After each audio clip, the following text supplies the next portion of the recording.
Welcome to Luca is a Billionaire, where the only thing I invest in is your answers. You begin by checking prerequisites. Confirm your Android version and which keyboard app you use, like Gboard or Samsung Keyboard, because the update method differs.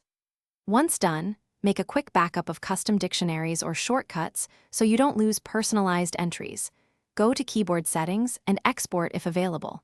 Then make sure your phone is on stable Wi-Fi and has at least 20% battery to avoid interruptions. Now open the Play Store or Device Keyboard Settings to start the update process. You proceed by updating the keyboard app itself. Open the Play Store and navigate to My Apps and Games, find Gboard or your keyboard, and tap Update. If you prefer system updates, go to Settings, System, Languages and Input, Virtual Keyboard, then select the keyboard and check for updates or emoji packs within its settings.